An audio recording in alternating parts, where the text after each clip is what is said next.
Good morning to all of you. चलिए हम लोग स्टार्ट करते हैं। हमारा आज टॉपिक क्या है? ग्राफ थ्योरी का पहला ये है, ठीक है। तो पिछले वीडियो लेक्चर में हम लोग देखे थे ग्राफ थ्योरी में हम लोग क्या क्या पढ़ेंगे। आज हम लोग स्टार्ट करते हैं क्या क्या पढ़ना है, ठीक है। तो अगर मान लीजिए आप ये पहली बार वीडियो लेक्चर देख रहे हो तो इसको आप सीरीज़ में देखिएगा, ठीक है। आपको ये बहुत काम आने वाला है क्योंकि ग्राफ थ्योरी एक बहुत ही इंपॉर्टेंट सब्जेक्ट है। वो गेट के लिए हो गया, यूजीसी नेट के लिए हो गया, किसी भी कम्पिटिटिव एग्जाम के लिए, इलेक्ट्रॉनिक साइंस के लिए, नेटवर्क थ्योरी में भी बहुत काम आता है। और ग्राफ का जनरल आइडिया भी आपको बहुत हेल्प करेगा। इवन पेपर 1 के क्वेश्चन को सॉल्व करने में आपको काम आएंगे ग्राफ थ्योरी के कुछ कंसेप्ट्स, ठीक है। तो और अगर आप पहली बार इस वीडियो को देख रहे हैं हमारे चैनल को तो इसको ज़रूर सब्सक्राइब करें क्योंकि यहाँ पे आपको बहुत अच्छे कंटेंट मिलने वाले हैं। आप हमारे वीडियो लेक्चर में देख सकते हैं हमारे वेबसाइट पे जाके कि हमारे यहाँ जो भी गेट और नेट के क्वालिफाइड स्टूडेंट्स हैं उनमें बहुत सारे स्टूडेंट्स ऐसे हैं नेट वाले में जो कि अपने मास्टर डिग्री से पहले ही नेट क्वालिफाई कर चुके हैं, 3rd सेमेस्टर में, 4th सेमेस्टर में। बेसिकली कैसे? एक प्रॉपर गाइडेंस की वजह से, क्योंकि नेट का सिलेबस इतना बड़ा है कि आपको बीच में डगमगाने का चांस बहुत ज़्यादा रहता है। आपको कभी लगने लगेगा अरे ये तो मुझसे नहीं होगा, या कभी ऐसा लगने लगेगा कि मतलब थोड़ा होता है ना, कभी कभी आप डाउन फील करते हैं। तो उस समय एक टीचर की रिस्पॉन्सिबिलिटी होती है, एक गुरु की, कि आपको रास्ता दिखाए। तो आपको वो गाइडेंस यहाँ से मिल जाएगा। और ऐसे भी आप चाहते हैं, हमारे यहाँ दोनों टाइप के क्लासेस होते हैं, ऑफलाइन ऑनलाइन, तो जैसा भी ज्वाइन कर सकें। नहीं, एनीवे हम लोग स्टार्ट करते हैं ग्राफ थ्योरी में। ये तो कुछ बातें थी, ज़रूरी थी, इसलिए मैंने बता दिया आपको। Now a graph is defined as G. अब इसको डिनोट करते हैं कैपिटल जी से, G equal to V, where V is finite non empty set of vertices या नोड्स। वर्टिसेस को आप नोड्स भी बोलते हैं। और ये क्या है? ये सेट ऑफ एजेस है, ठीक है। देखिए यहाँ पे एक लाइन लिखा हुआ है, फाइनाइट के बाद नॉन एम्प्टी, मतलब वी को तो होना मस्ट है। यहाँ पे नॉन एम्प्टी नहीं लिखा हुआ है, मतलब बिना ई के भी ग्राफ बनेगा, ठीक है। तो ये 2 टबल्स हो गए हमारे ग्राफ में। क्लियर? अभी थोड़ी देर बाद ये क्लियर हो जाएगा आपको कैसे। मान लीजिए हम लोग एक छोटा सा ग्राफ बनाते हैं, एक V1, एक V2, ये V3,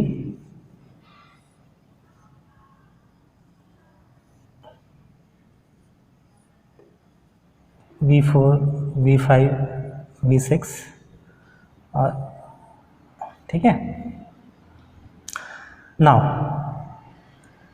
ये जो आपको डॉटेड एरिया दिख रहे हैं इनको आप वर्टेक्स बोलते हैं या नोड्स बोलते हैं। और जो 2 नोड को जोड़ रहा हो इसको बोलते हैं एज या आर्क्स, ठीक है। तो आप इसको ऐसे बोल सकते हैं कि V3 is connected with this one.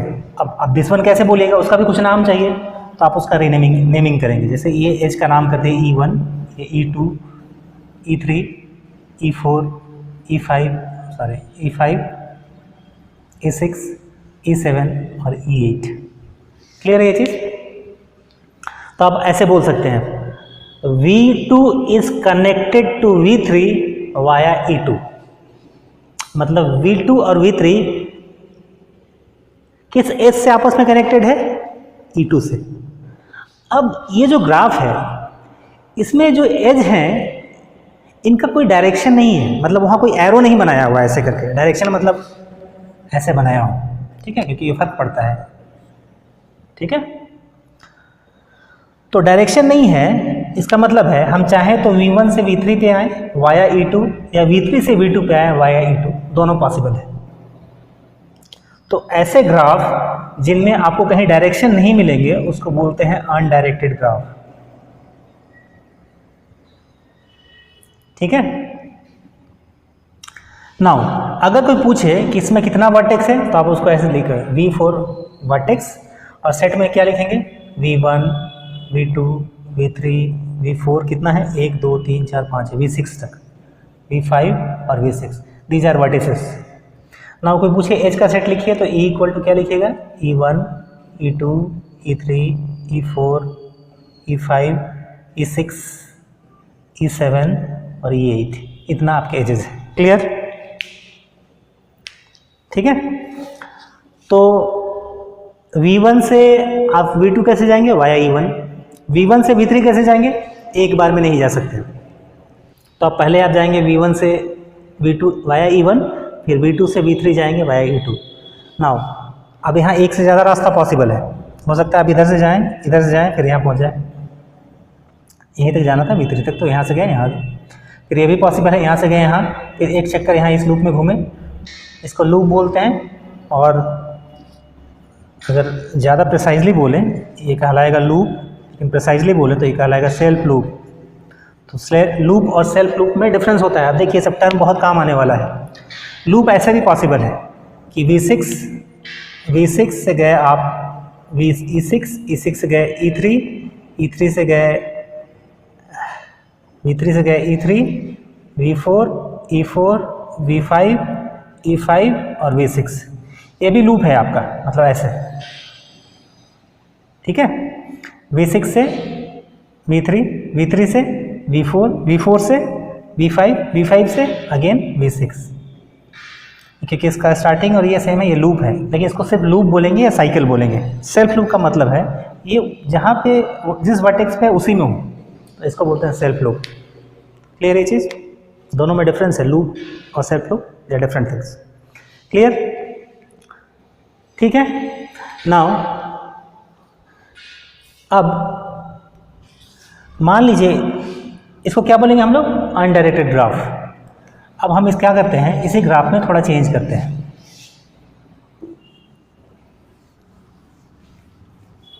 और चेंज करके इसको ऐसा बना दें। मान लीजिए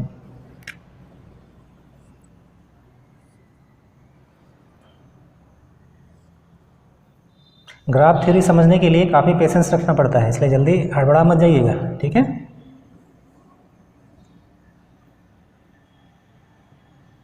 V1, V2, V3, V4, V5 और V6। ठीक है। लेकिन इस केस में हम क्या करते हैं, जो एजेस हैं उनका हम डायरेक्शन दे देते हैं।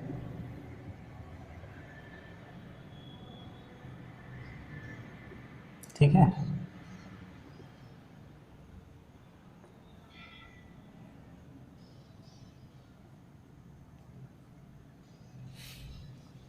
अब यहाँ पे हर एक एज का डायरेक्शन है, तो ऐसे ग्राफ को बोलेंगे डायरेक्टेड ग्राफ। तो वर्टेक्स सेट तो हमारा वही है, V equal to this one, edge set वही है। ठीक है। एज सेट में क्या नाम दे दें? ये E1 है, ये E2 है, ये E3 है, ये E4 है, ये E5 है, ये E6 है, और ये E8 है, और ये E7 है। ठीक है। लेकिन इसमें आप V1 से V2 पे जा सकते थे और V2 से V1 पे भी आ सकते थे। लेकिन इसमें क्या है, आप V1 से V2 तो जा सकते हैं, लेकिन V2 से V1 नहीं आ सकते। ये है डायरेक्शन। ठीक है, डायरेक्टेड ग्राफ। क्लियर है दोनों में डिफरेंस? ठीक है। तो मान लीजिए ये वर्टेक्स, यहाँ पे क्या है, यहाँ सारे इनकमिंग एजेस हैं। जो एजेस आ रहे हैं उनको बोलेंगे इनकमिंग, और जो बाहर निकल रहे हैं उसको बोलेंगे क्या? आउटगोइंग। इनकमिंग मतलब जो एजेस आ रहे हैं अंदर, और आउटगोइंग मतलब जो बाहर निकल रहे हैं। इंपॉर्टेंट बड़ा कंसेप्ट है कि इसी बेस पे हम लोग in degree out degree define करते हैं। ठीक है। तो आपको कुछ वर्टेक्स ऐसे दिख रहे होंगे जहाँ से कोई एज जो है बाहर नहीं निकल रहा है। जैसे यहाँ देखिए, यहाँ पे तीनों जो एज है आ रहे हैं, यहाँ से कोई बाहर नहीं निकल रहा, तो ऐसे को बोलते हैं सिंक। ठीक है। जैसे सिंक होता है ना, किचन का सिंक, वहाँ क्या होता है, ऐसे शेप होता है, तो जो भी पानी इधर उधर जमा होगा एक जगह नीचे से निकल जाएगा। ठीक है, जो बीच में मिडल वाले पाइप से, तो शेप देख रहे हैं ना कैसे, उसी तरह से क्या है, ये सिंक है, इसको सिंक बोलते हैं, जहाँ पे कोई निकल नहीं रहा। यूनिवर्सल सिंक भी है, लेकिन वो अलग कंसेप्ट है। हम लोग अभी बेसिक देख रहे हैं समझने के लिए। क्या होता है, कभी कभी सारे एजेस वहाँ पे जाके जमा हो जाए, तो वो अलग, अभी थोड़ा हम लोग ऐसे देख। ठीक है। नाउ इन डिग्री और out degree clear, sorry, incoming और outgoing edges clear, directed graph और अनडायरेक्टेड ग्राफ दोनों क्लियर। अब इसके बेस पे हम लोग ग्राफ में डिफाइन करते हैं कि एक ग्राफ में वाक किसको बोलते हैं, एक ग्राफ में पाथ किसको बोलते हैं, एक क्लोज्ड वाक क्या होता है, एक ओपन वाक क्या होता है, एंड सो ऑन। ऐसे बहुत सारे कंसेप्ट हैं, लेकिन क्योंकि शुरू की अभी ये बेसिक है, तो इतना कम से कम आपको पता होना चाहिए कि ये डायरेक्टेड है अनडायरेक्टेड ग्राफ। अब आप क्या करेंगे, कुछ कॉमन ग्राफ जो हम लोग शुरू में बोले थे।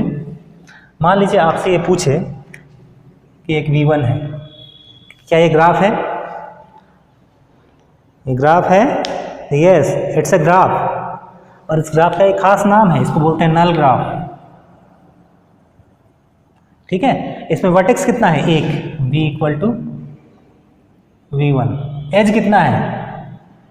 एज कुछ नहीं है, नल 5। ठीक है, तो यही है नल ग्राफ। इसलिए हम लोग डेफिनेशन में लिखे थे G = V, where V is finite non empty set of vertices and E is finite set of edges. इसमें एज नहीं है, इस ग्राफ का खास नाम है नल ग्राफ। क्लियर?